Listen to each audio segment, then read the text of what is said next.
Salam, selamat pagi saudara-saudara yang kekasih. Hari ini Jumat 4 Agustus 2023. Sebelum kita melakukan tugas-tugas kita pada hari ini, kita akan mendengarkan firman Tuhan. Untuk itu mari kita berdoa. Damai sejahtera Allah yang melampaui segala akal, itulah yang memelihara hati dan pikiran saudara di dalam nama Yesus Kristus Tuhan kita. Amin.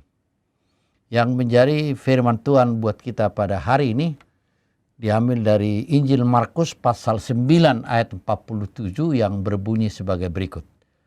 Dan jika matamu menyesatkan engkau, cungkillah, karena lebih baik engkau masuk ke dalam kerajaan Allah dengan bermata satu daripada dengan bermata dua dicampakkan ke dalam neraka. Saudara-saudara yang kekasih, firman Tuhan itu mengingatkan kita waspadalah terhadap penyesatan dari dalam, dari internal. Kita tahu dalam sejarah kekristenan, ajaran sesat merupakan hal yang mendapat perhatian serius.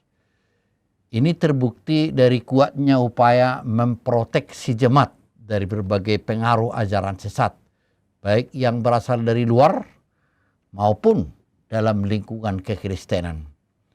Proteksi ini biasanya bersifat doktrinal, yaitu jemaat dilindungi sedemikian rupa agar tidak terpengaruh ajaran sesat.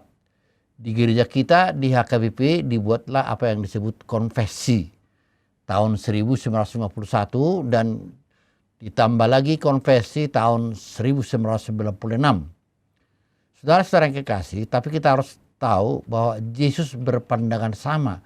Bukan hanya itu saja, bagi pelakunya Yesus mengisyaratkan perlunya hukuman yang setimpal dengan akibat yang dihasilkannya.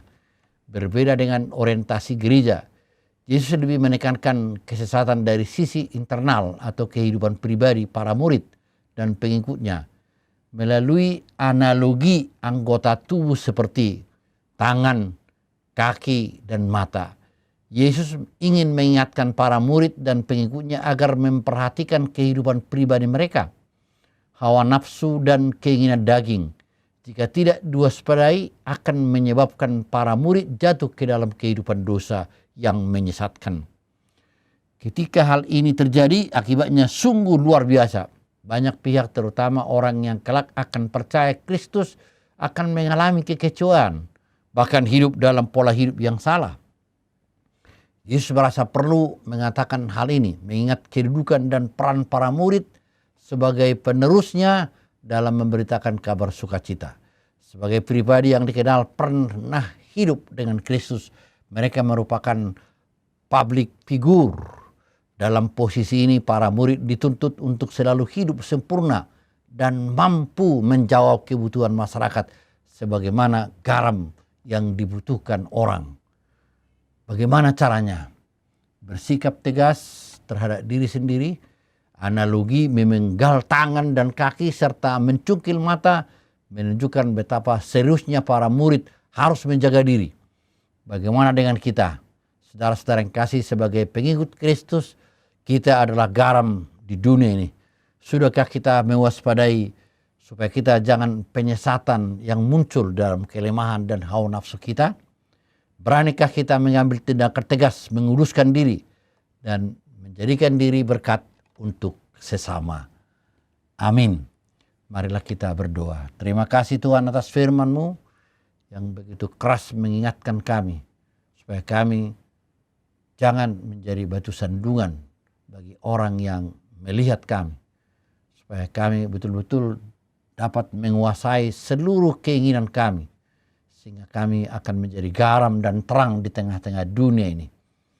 Jangan jadikan kami membuat orang kecewa mengimani Yesus Kristus, tapi jadikanlah kami menjadi alat-Mu Tuhan dalam kehidupan kami, menjadi alat terang yang membawa kabar baik melalui pekerjaan kami sehari-hari, melalui sikap kami, dan melalui perkataan kami.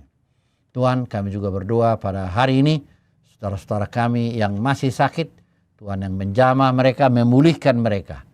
Demikian juga orang yang dalam kesedihan, Tuhan yang menghibur. Terima kasih Tuhan atas firman-Mu. Kami berdoa di dalam nama anak Yesus Kristus, Juru Selamat kami.